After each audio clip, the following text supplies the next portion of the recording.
예, 안녕하세요. 원재입니다. 오늘은 2021년 마지막 날이니만큼 올 한 해를 한번 돌이켜보는 영상을 제작하는 게 좋겠다는 생각을 해가지고 이렇게 31일 날 영상을 올리게 됐습니다. 물론 이제 지금 영상을 찍는 건 며칠 더 전이에요. 아무래도 많은 분들께서 당신들이 이제 살아온 한 해를 한 번씩 돌이켜보고 점검해보고 내년을 생각해보는 차원에서 이렇게 돌이켜보는 것도 나쁘지 않겠다는 생각을 했기 때문에 저도 한번 21년에 무슨 일이 있었나 하고 하나하나 좀 살펴봤습니다. 근데 이제 21년을 제일 먼저 얘기하기 전에 20년 12월에 있었던 일을 얘기 안 할 수가 없어요. 저 같은 경우에는 아무래도 21년에 가장 큰 일 중에 하나가 이제 세계일주책 출간과 관련된 일이었거든요. 근데 세계일주책은 2020년 12월에 출간이 됐습니다.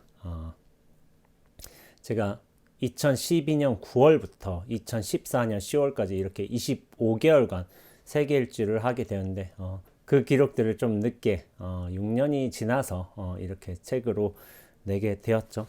두 권으로 나왔었죠. 아마 이 영상을 보시는 분들께서는 많이 이 책을 보셨으리라고 생각을 해요. 이제 다만 나로 살 뿐 1, 2권이죠. 1, 2권인데 이 책을 제가 약 몇 달여간 썼지? 한 4달여간 쓴 것 같아요. 하루에 한 편씩 글을 쓰자고 해가지고 총 120여 개의 글을 썼는데 나름대로 공을 들여 쓴 글이긴 해요. 왜냐하면 6년이나 지났는데 당시에는 세계일주의 어떤 의미를 제가 정립하기에는 약간 힘든 시기였다는 생각을 하고 있고 제가 부족하다는 느낌을 많이 받았어요. 그래서 일단 묵혀두자라는 생각을 했던 것 같아요. 그러다가 저희 공부, 저는 아무래도 공부가 제일 중요했거든요. 공부가 안정화되고 제 스스로 만족할 때까지, 그리고 어느 정도 흔들리지 않는 수준에 이를 때까지 어떤 종류의 일을 하지 않겠다는 스스로의 결심이 있었기 때문에 세계일주책을 내는 것을 저 스스로 보류했었습니다. 그러다가 결국에 2년차가 맞아가지고 2020년 12월에 세계일주책 다만나로 살 뿐이 이제 나오게 되었죠. 출간 후에 얼마 지나지 않아서 예스24 교보문고 모두 오늘의 책으로 선정이 됐어요. 제 첫 책 질문이 멈춰지면 스스로 답이 된다도 예스24 교보문고에서 모두 오늘의 책으로 선정이 돼가지고 낸 책들이 다 오늘의 책으로 선정되는 행운이 있었죠.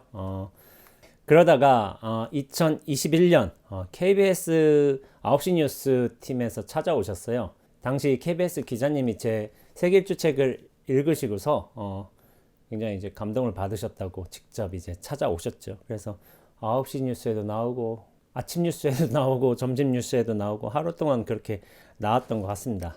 또한 1월 달에는 제가 차를 구매를 했습니다. 스님들은 산에 많이 살기 때문에, 그리고 경사진 곳을 많이 왔다 갔다 하기 때문에 그래서 SUV를 많이 타세요. 저 역시도 스님들이 많이 그러신 대로 SUV를 샀고 36개월 할부 잘 갚아 나가고 있는 중입니다. 그리고 2월 달에 아무래도 제가 금년에 있어서 가장 큰 목표였죠. 유튜브 방송을 시작했습니다. 사실 제가 전에도 말씀드린 바 있지만 제가 유튜브를 할 생각은 없었어요. 그런데 도반 스님이 제가 지금까지 쓴 글, 책 내용을 바탕으로 해서 유튜브로 영상으로 만들면서 그 구체적인 내용을 설명들을 곁들여가면서 영상을 찍어주면 좋지 않겠느냐라는 제안을 하게 됐는데 그건 할 수 있겠는데 라는 생각이 들었어요. 사실은 유튜브가 저는 좀 하기가 싫었어요. 새로운 일들을 벌이는 거를 막 그렇게 막 엄청 좋아하지는 않는 것 같기도 해요. 그리고 영상 편집도 할 줄도 몰랐고 여러모로 좀 저는 글만 적당히 쓴다라는 생각을 가지고 있었는데 코로나 시국에 인연 따라서 결국에는 대외 활동도 줄어들고 그리고 강연 법회도 사실은 많이 사라졌거든요. 그러니까 유튜브를 하는 것도 어떤 분들에게는 굉장히 도움이 될 수도 있겠구나라는 약간의 예상을 했어요. 그래서 이제 시작을 했죠. 맨 처음에 좀 조악스럽게 그지 없었지만은 차츰차츰 조금씩 나아지고 있는 것 같습니다. 그래서 지금까지 총 80편, 이 영상까지 합친다면은 2021년에 81편의 영상을 올리게 되는 거예요. 물론 이제 그 중에는 불교방송, BBS 불교방송의 온전한 나로 살기에 찍은 영상을 올리는 경우도 있어요. 제가 좀 일이 바빠가지고 여러모로 좀 할 일이 많은 경우에는 이 영상으로 좀 대체를 하는 경우가 있습니다. 그리고 아마 제 책을 많이 보신 분들께서는 아시겠지만 제가 이제 유튜브에 찍고 있는 많은 법문의 내용들은 이 책 이제 질문이 멈춰지면 스스로 답이 된다. 이 책에 좀 근간을 둬서 이렇게 하고 있는 것 같습니다. 물론 아닌 경우도 있죠. 하지만 하나하나 좀 더 영역을 넓혀갈 생각이고요. 아마 선에 관한 게 내년에 어떤 중점이 되지 않을까 하고 생각하고 있습니다. 또한 2월에 또 BTN 울림 라디오에 송산 스님과 함께 힐링 킬링 프로에 출연을 했었죠. 그리고 2월에 또 무슨 일이 있었냐면은 무여 스님께서 찾아오셨어요.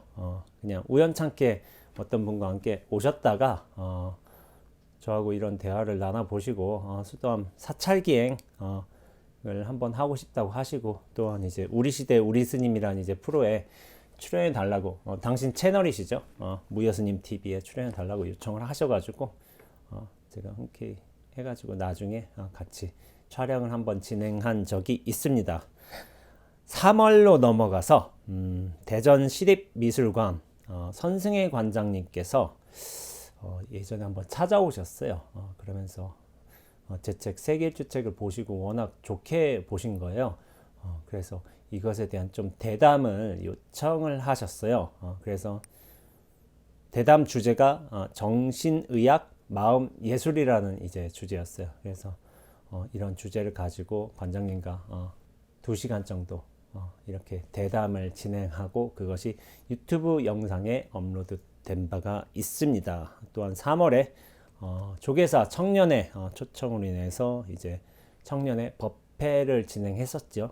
그때 조계사 큰법당에서 제가 처음으로 법회를 진행한 것 같아요. 그리고 4월에 BBS 불교방송에서 온전한 나로 살기라는 방송을 시작하게 됐습니다. 사실은 이 방송할 적에 제가 유튜브로 제 책의 내용들, 어떤 이 책의 내용들을 좀 설명하고 부연하고 일상의 경험들도 곁들여 가면서 이것을 좀 더 생동감 있게 전달해 주자라는 이제 목적으로 이렇게 영상을 제작했는데 방송국에서는 그냥 개인 차원에서 그냥 유튜브 채널에만 머물 게 아니라 대중을 위해서 그런 방송을 같이 참여해 주는 게 낫지 않겠느냐라는 조언을 해서, 그래서 몇 편 좀 퀄리티가 있다고 해야 될까, 좀 격이 있는 내용들을 중점으로 해서 방송으로 그렇게 제작하게 되어서 총 6개월간 24편, 25편인가를 이제 제작하게 되었죠. 지금 BBS 불교방송 홈페이지에도 있고 유튜브에도 다 올라와 있습니다. 그리고 4월에 제가 참 개인적인 일이지만은 제가 윤대정 작가의 이 책을 좋아한다고 저번 글쓰기 라이브 방송 때 말씀을 드렸죠. 많은 별들이 한 곳으로 흘러간다. 이 책을 좋아해가지고, 이게 단편 소설집이요. 첫 소설이 뭐냐면 상춘곡이라는 소설인데, 이 상춘곡의 주요 무대가 되는 절이 하나가 있어요.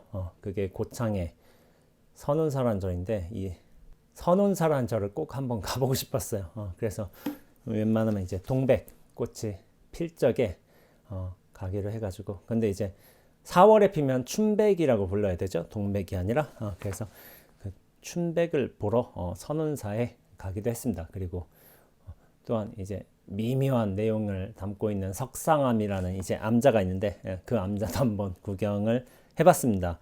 5월에 고 인사이드 BTN에서 제작한 프로그램이죠. 거기에 고 인사이드 첫날 녹화를 진행했습니다. 그 주제는 이제 코로나 시대 종교는 어디로 가고 있는가? 라는 주제로 이야기를 한번 나눈 바가 있습니다. 5월에는 또한 문학 나눔에서 제 책 다만 나로 살 뿐이 도서관 보급 도서로 선정이 돼가지고 배포된 바가 있습니다. 에세이의 분야로서 선정이 되었어요. 그리고 6월에 서울 릴렉스 위크에서 이제 가나선을 주제로 해가지고 서울 흥청사에서 첫 연사로 강연을 했습니다.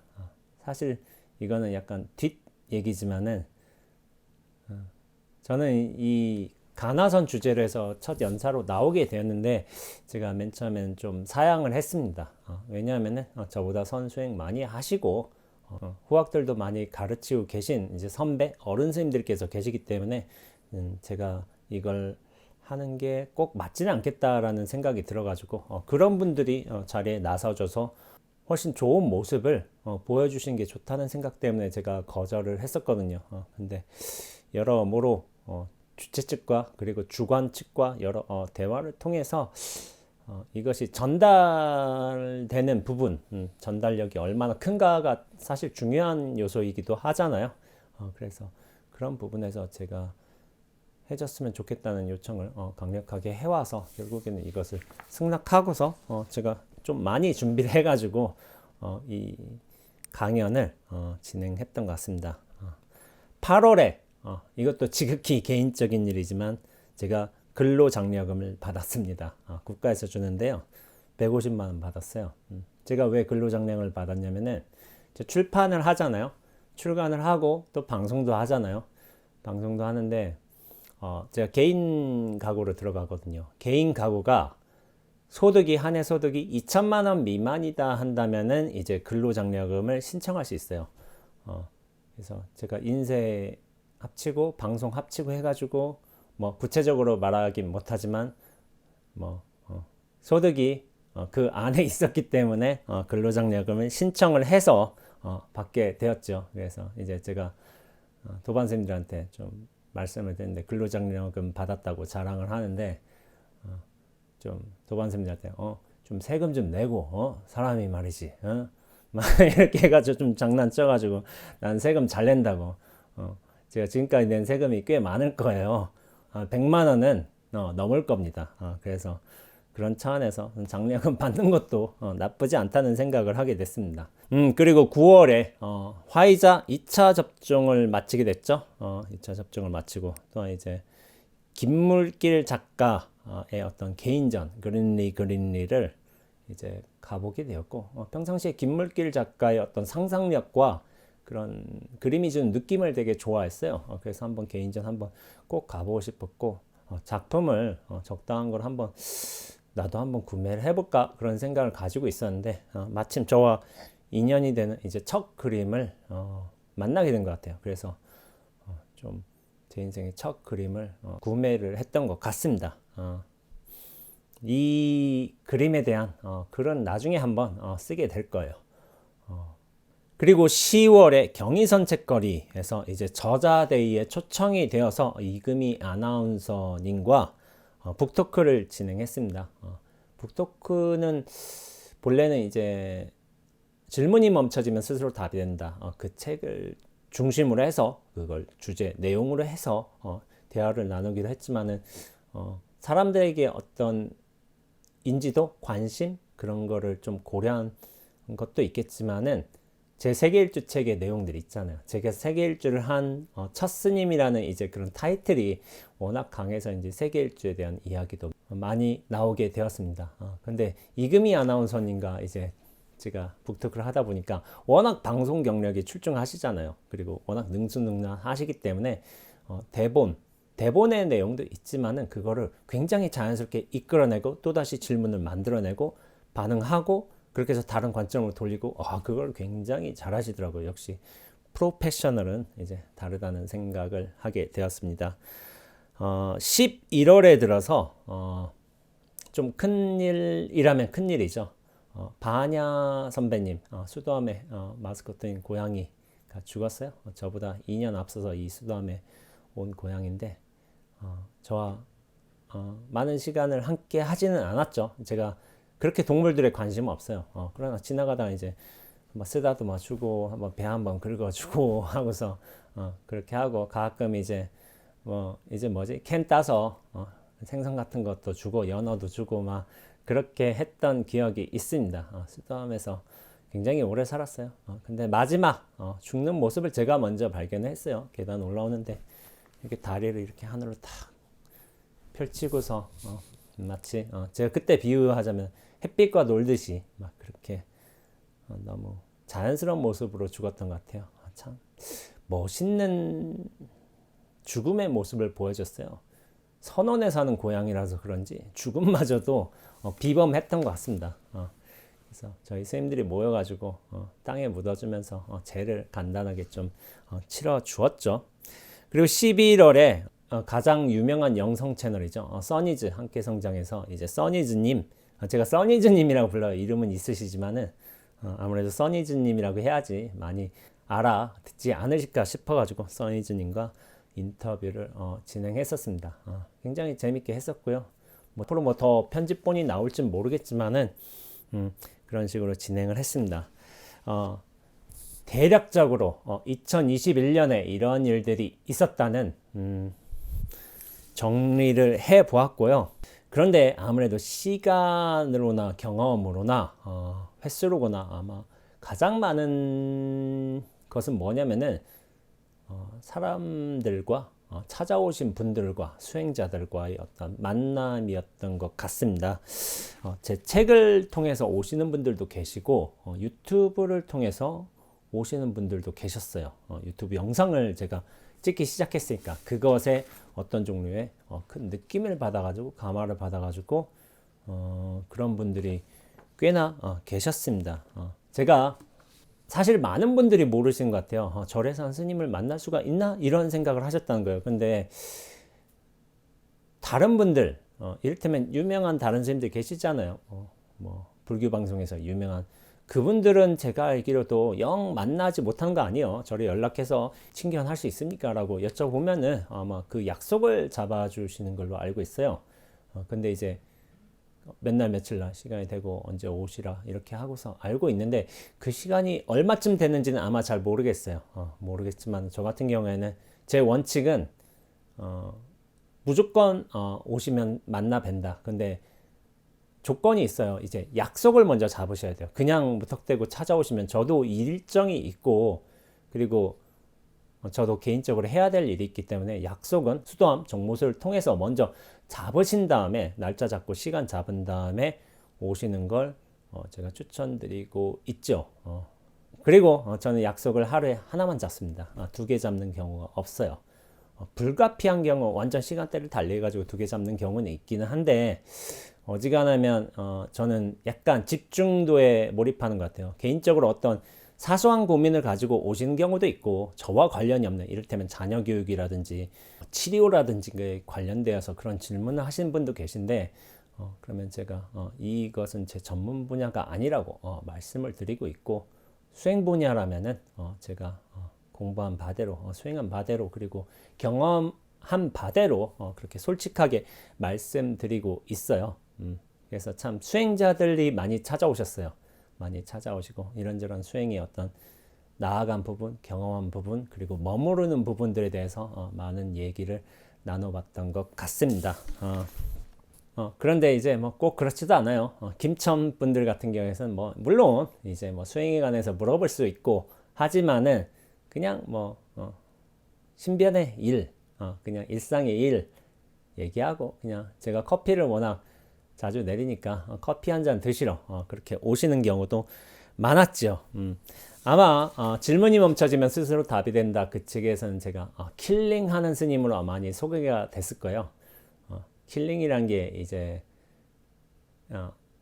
요즘의 대세라고 해야 되나? 과거의 대세라고 해야 되나? 그 힐링이라는 주제에 관해서 좀 반대돼 가지고 여기 킬링하는 스님도 있다라는 식으로 약간 부각시키기 위해서 킬링이란 말을 쓰신 것 같아요.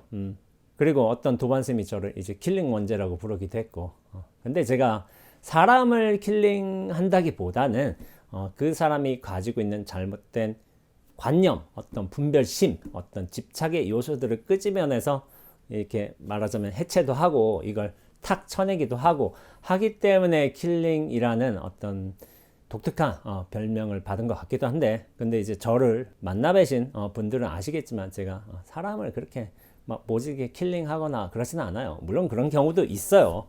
없지 않아 있지만은 근데 그런 경우는 참 그분이 여러모로 상식과 어떤 보편의 어떤 기준에서 많이 모자라셨기 때문에 그걸 지적하는 차원에서 그런 일이 벌어지기도 합니다.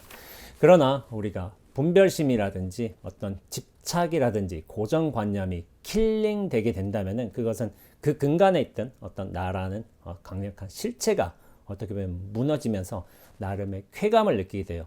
쾌감이 뭐냐면은 내가 집착하는 것을 탁 놓아버렸거나 탁 그게 깨져버렸을 때 어떤 힐링되는 것은 우리가 어떤 전체적인 안목은 분명히 힐링된다고 생각하고 있고, 나라는 어떤 본원으로서 어떤 눈앞으로서 돌아갈 수 있는 기회는 열린다고 생각하고 있습니다.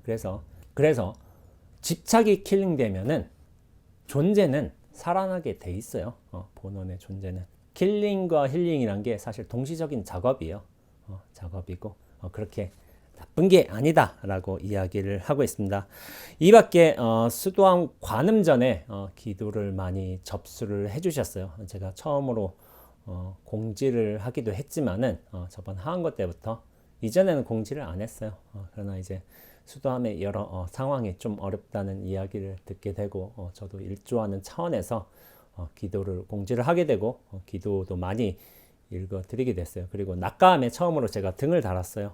등을 달았는데 사실 경쟁이 굉장히 좀 저는 이렇게까지 나올 줄 몰랐는데 24개 등을 달았는데 거의 배수에 가까운 이제 요청이 들어왔어요. 근데 제가 처음으로 24개만 다 달기로 결정했기 때문에 그렇게 해서 멈춘 것 같아요. 근데 내년에는 좀 요청을 더 받아들여서 좀 등 개수를 늘려볼까라는 생각을 하기도 했습니다. 이렇게 모르겠어요. 저는 등 이거 뭐 별거 아닌데 라는 생각을 했지만은 저와 개인적인 인연이 있고 이렇게 저의 어떤 활동들, 말들, 이런 영상들을 좋게 봐주시는 분들께서 낙감이라는 곳에 대해서 특별한 애정과 관심을 좀 주신 게 아닌가라는 생각을 하고 있습니다. 그리고 수도함으로 그리고 선언으로 저 개인적으로도 이제 공약물을 많이 보내주셨어요. 사실 되게 많이 보내주셨는데 제가 이런 블로그나 페이스북을 통해서 이런 거를 공개하지는 않았습니다. 이것을 그렇게 공개하는 건 꼭 옳지는 않다는 생각을 했고, 다만 이제 연락처가 있으신 분들, 연락처가 있으신다면 제가 반드시 문자나 전화를 통해서 그렇게 연락을 드려가지고 좀 감사하다고 이렇게 인사를 건네드렸습니다. 근데 연락처가 없으신 분들은 제가 못 드리기도 했어요, 연락을. 그리고 외국에서도 그렇고 한국에서도 그렇고 많은 분들이 사실 편지를 보내주셨어요. 한국에서 한 거사님께서 방송인을 하셨던 분이세요. 12장인가 그렇게 보내주셨어요. 미국에서도 보내주신 분이 계시고 제 책을 보시고 이렇게 질문이 멈춰지면 스스로 답이 된다. 그리고 영상을 보시고서 또 편지를 보내주신 분들도 많이 계십니다. 제가 그거를 또 하나하나 소개하기는 좀 그런 듯해서 제가 좀 읽고 말았습니다. 그거 충분히 이해해 주시리라고 생각하고 있습니다. 자, 이런 일들이 있었고 참 여러분들의 도움을 많이 받으면서 2021년 이제 무난히 보낸 것 같아요. 보낸 것 같지만은 이렇게 연말이기도 하고 한 해의 끝을 이제 맺는 입장에서 제가 이전에는 어떤 식으로 내가 연말을 맞이했지라는 생각을 하게 돼본 거예요. 그러면서 아무래도 생각하게 된 게, 물론 절에서의 연말도 있겠죠. 그러나 제가 세계일주 때 어떤 종류의 연말을 맞이했을까 생각해 보니까 제가 세계일주를 시작한 2012년 겨울에는 라오스에 있었어요. 그때 방비행과 비엔티엔에 있었던 것 같아요. 당시 이제 방비행에서 크리스마스를 맞이했는데 약간은 아쉬웠죠. 물론 이제 동남아 국가에서 크리스마스 맞이해서 나름 재미도 있었지만은 겨울은 그래도 겨울인 게 좋잖아요. 근데 이제 당시에 방비행에 있었지만 친구들이 이제 산타 모자 쓰고 이렇게 뭐 캐롤이 좀 틀고 다니고 뭐 그렇게 하지만은 기후상 때문인지 또 분위기상 때문인지 이 캐롤이 들리고 막 눈도 오면 좋겠고 사람들 좀 추워서 그런 좀 밤도 이쁘면 좋겠고 막 그런 생각을 하게 되는데 방뱅이에서는 그런 걸 기대할 수가 없죠. 결국에는 포기했고 제가 2013년도 12월에 들어서서 그때 또 어디에 있었냐면 이집트 다합이라는 곳에 있었어요. 다합은 사실은 스쿠버 다이빙의 성지로 알려진 곳이에요. 근데 주변이 다 사막이에요. 홍해 앞에. 근데 내가 이번 또 크리스마스를 여기서 있어야 되나라는 생각을 하게 되잖아요. 그래서 아쉬운 거예요. 그래서 어디로 가볼까라고 그냥 우연찮게 스카이스캐너라는 이제 어플을 통해 가지고 그렇게 해보니까 세상에 샤멜 쉐이크 공항에서 약간 다합에서 한 1시간 좀 떨어진 곳이거든요. 1시간 반인가? 그 공항에서 영국 런던까지 직항이 있는 거예요. 근데 유럽 여행을 많이 다녀보신 분들은 아시겠지만은 유럽에 저가 항공이 있어요. 이지젯이나 뭐 여러 개가 있는데 그 직항 항공이 있는 거예요. 그래서 근데 가격이 말도 안 되는 거였어요. 가는 거 비행기는 6만 원, 오는 데는 12만 원. 제가 12월 31일 날, 22일 날 런던으로 갔고 31일 날 다시 이제 다합으로 돌아왔으니까. 근데 직선 거리가 제가 살펴보니까 샤멜 쉐이크에서 저 런던까지 3,844km예요. 그리고 비행 시간만 해도 5시간 반이요. 근데 그게 6만 원, 12만 원이에요. 그럼 당연히 가야죠. 당연히 표를 끊어가지고 와, 나 이번에 런던 갈 거라고, 런던에서 나 크리스마스 맞이할 거라고 하면서 그렇게 친구들한테, 한국 숙소에 있던 친구들한테 좀 자랑을 했던 기억이 있습니다. 근데 런던에 물가가 비싸잖아요. 저는 세계 일주 중이었고 아무래도 돈은 아껴야 되겠고 해가지고 런던 10일 동안 자는 거를 다 카우치 서핑을 했어요. 카우치 서핑을 해가지고 돈을 아꼈죠. 숙비를 아낀 거죠. 식비야 이런 방식으로 저런 방식으로 좀 절약도 할 수 있어요. 그렇게 식비도 아끼고 그러면서 또 구경도 하고 하면서 비행기 값이 18만 원 정도 나왔죠. 근데 열흘 동안 현지 체류 비용이 제가 알기엔 40만 원 좀 안 나왔던 걸로 알고 있어요. 그래도 저도 교통비는 다 내야 되고 하니까 그러면 이제 영국을 열흘 동안 40만 원에 여행했다. 런던을. 그러면 굉장히 저렴하게 여행한 거예요. 여행한 거여가지고 제가 자랑을 많이 했던 것 같아요. 원래 배낭여행자들은 내가 얼마나 돈을 아꼈느냐, 얼마나 적게 썼느냐, 이게 괜한 자존심이고 자랑거리예요. 그렇기 때문에 했지만은 당시에 제가 크리스마스를 추운 이제 서양 국가에서 보내고 싶다라는 생각을 했는데 당시 런던이 어떻게 보면 적격이기도 했죠. 겨울에 대한 동경도 있었고 한번 크리스마스 때 교회도 한번 가볼까라는 생각을 했었는데 마침 제가 카우치 서핑 호스트였던 분이 리처드라는 분이었어요. 교회에서 사역을 하시는 분이었어요. 물론 이제 학생들이 이렇게 버스로 승합차로 이제 태워다주는 일도 하면서 그렇게 봉사를 하시는 분이었는데 그분이 이제 카우치 서핑 조건 중에 일요일이 반드시 포함되어 있어야 되고 그날은 반드시 교회를 가야 된다. 그런 조건이 있었던 거예요. 마침 제가 교회를 가보고 싶었는데 카우치 서핑에 그런 조건이 내걸려 있으니까 나 여기 가야 되겠다 해가지고 가가지고 리처드와 함께 교회를 갔어요. 교회를 갔는데 그 교회에서 사람들은 영국 사람들은 굉장히 신기한 거예요. 그때 갔던 교회가 이제 메트로폴리탄의 태버나클이라는 교회였어요. 근데 제가 기대한 약간 크리스마스의 분위기에 어울리는 교회는 막 화음이 섞인 막 그런 찬송가 막 너무 멋들어지게 하고 막 흥겹고 막 그런 교회였지만은 사실 제가 간 메트로폴리탄 태버나클은 되게 엄숙한 교회였어요. 무슨 교파인지 모르겠지만은 굉장히 진중하고 엄숙하고 사람들 고요하고 그래서 그런 흥겨운 분위기와는 전혀 거리가 멀었고 했던 것 같아요. 당시 이제 영국인들은 저보고서 신기하다고 한국에 스님이 여기 왔냐고 막 했지만은 가장 깜짝 놀란 거는 그 교회에 다니는 한국 분들이셨어요. 왜냐하면 한국 분들 알잖아요. 스님이 교회에 온다는 건 한국에서 거의 불가능한 일이 될 거예요. 자청해서 교회에서 초청해서 와달라 한다면 종교 화합 차원에서 이웃 종교끼리 서로 소통한 차원에서 굉장히 좋은 일이 될 수도 있겠지만은 제가 아무런 연구 없이 어떻게 보면은 물론 이제 리처드라는 친구의 초청으로 인해서 가긴 했지만은 한국 분들이 많이 깜짝 놀라셨어요. 그래서 저에 대해서 저를 굉장히 친절하게 대해주시고 밥도 주시고 막 통역도 해주시고 제가 성경 내용을 다 못 알아들으니까 그걸 동시 통역해 주시는 분도 계셨어요. 그래서 굉장히 감사했죠.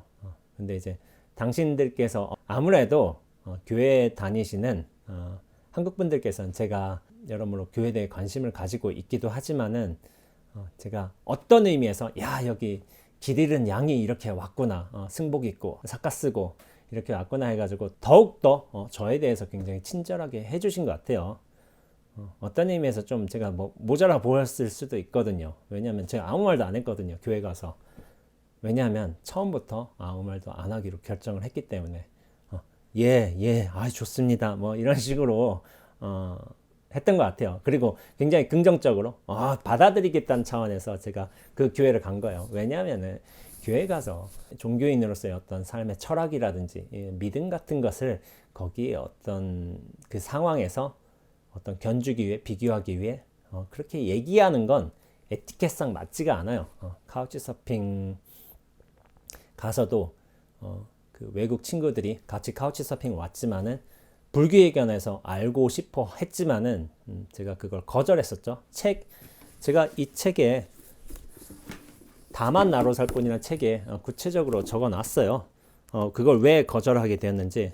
크리스마스 그리고 마지막 일몰이라는 글인데 이 권에서 여기서 적어 놨는데 제가 이제 기독교인들이 자신들만의 어떤 사역의 뜻을 모아 가지고 그렇게 세운 집에서 그렇게 외국인들을 하면 카우치 서핑 서퍼들을 초청하는데 그 자리에서 제가 기독교인 정신이 그렇게 가득한 곳에서 불교 이야기를 하는 것은 맞지 않다고 생각을 했기 때문에 그 친구들한테 양해를 구했죠. 만약 당신들을 내가 여기가 아닌 다른 곳에서 만났다면 내가 불교에 관해서 선에 관해서 수행에 관해서 이렇게 이야기해 줄 수 있었겠지만 지금 이곳은 그런 얘기를 하기에 적합한 곳이 아니다. 예의가 아니고 에티켓이 아니다라는 말을 했던 것 같아요.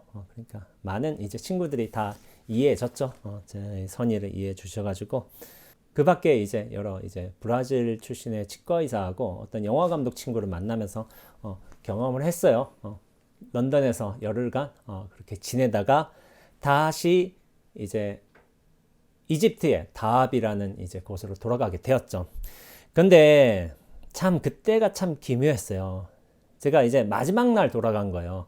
꼭 이제 1월 1일을 다합에서 맞이하겠다 그런 건 아니었지만은 뭐 돌아가지 하고서 그냥 아무 생각 없이 12월 30일 날 잡은 것인데 그 돌아가는 비행기 안에서 2013년의 마지막 일몰을 본 거예요.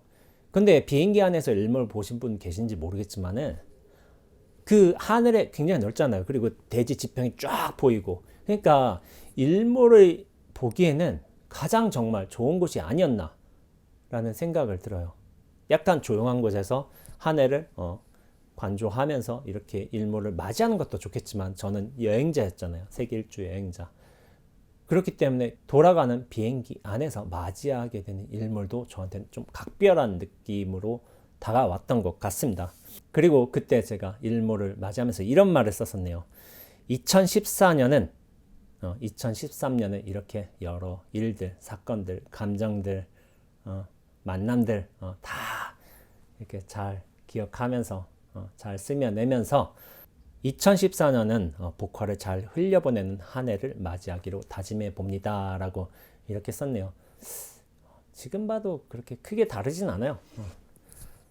모든 인연들이 모든 경계들이 잘 찾아와서 복이든 화든 행운이든 약간 재앙이든 찾아와서 이런 원죄라는 인연을 거쳐서 잘 흘러가 주시길 바랍니다라는 이제 그런 식의 어떤 뜻을 세웠던 것 같아요. 근데 지금에도 별반 다르지 않지만은 그때 내가 이런 말을 썼었구나 하고서 좀 깜짝 놀라게 됐네요. 그러면서 제가 망월사에서 한 해를 보내면서 그렇게 새 일출을 맞이하면서의 어떤 글도 이렇게 쓴 적이 있어요. 질문이 멈춰지면 스스로 답이 된다. 이 책의 제일 마지막 글이었던 것 같아요. 그게 뭐냐면 새해 첫 하루라는 글이었어요. 그때는 이제 새해 일출을 보기 위해서 많은 분들이 도봉산에 올라가시는 중이었는데, 그래서 이제 새해를 우리가 어떻게 맞이할 것인가라는 주제를 가지고 이런저런 이야기를 했어요.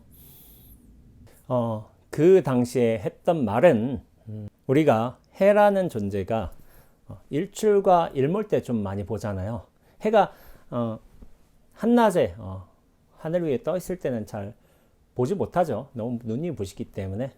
그리고 이제 저 서편으로 넘어가서 지구 반대편에 있을 때는 또한 보지 못하죠. 왜냐하면 반대편에 가려서 보지 못하는데, 우리가 해를 볼 수 있는 시간은 일출과 일몰 시간에 그나마 가장 명료하게 볼 수 있는 것 같아요. 그때 해가 저렇게 뜨는구나 지는구나 라는 식으로 해라는 존재를 그렇게 인식하게 되는 거죠. 그런데 해라는 존재를 보면서 저는 이런 생각을 하게 돼요. 우리가 일출을 볼 때나 일몰 볼 때 아름답다 멋있다 이렇게 하루가 지나가는구나, 한 해가 이렇게 결말을 맺는구나, 나름의 이제 소회를 느끼면서 한 해를 정리하기도 하고 어떤 의미를 되새기기도 하고 다지기도 하겠지만은, 그런 우리들의 뜻과 관계없이 해는 원래 자신의 원리에 맞게끔 그렇게 움직이고 있는 거예요.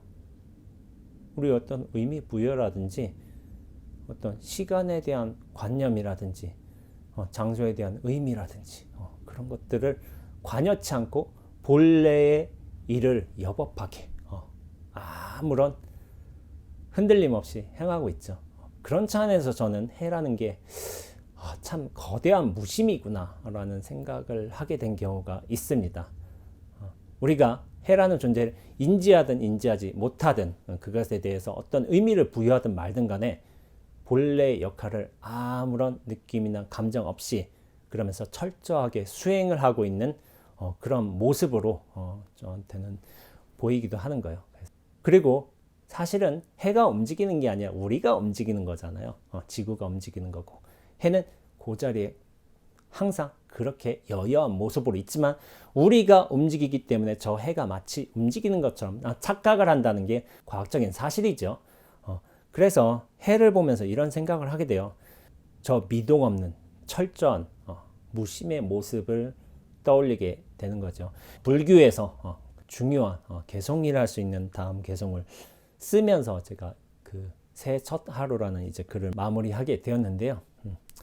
그 개송이 뭐냐면은 가도 가도 본래 자리요, 이르고 이르러도 출발한 그 자리인 것을, 우리의 착각이라고도 할 수 있지만 우리가 움직인다고 생각하고 있고 우리가 이런 존재를 맞이하고 있고 우리가 이런 시간의 변화를 겪고 있고 이런 장소에 갔다고 생각하고 있지만은, 이 해와 같은 거대한 무심, 움직이지 않는 고요함, 본래의 어떤 근원의 모습은 원래 항상 저렇게 있었던 거예요.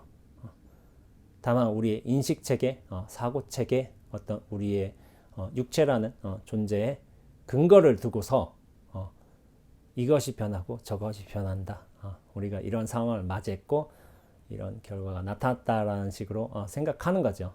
몸과 생각에 근거한 수많은 변화 양상들이 나타나는 게 어떻게 보면 이 세계, 우리가 이 세계를 인식하고 나라는 존재를 받아들이는 모습이 아닐까라는 생각을 하게 되죠. 그래서 제가 세계일주를 통해서 깨달은 게 있다면은 딱 한마디 단어로 대신하기도 합니다. 그것은 바로 눈앞입니다. 그래서 제가 세계일주 책에서는 모든 분들에게 똑같은 사인 문구를 드렸던 것 같아요. 눈앞으로 사세요. 이 눈앞이 사실은 이 거대한 무심의 자리예요. 이 전체의 자리고, 해는 비유죠, 비유. 우리가 알든 모르든 인식하든 인식하지 못하든 간에 이 거대한 무심으로서의 눈앞은 우리 앞에 항상 있죠.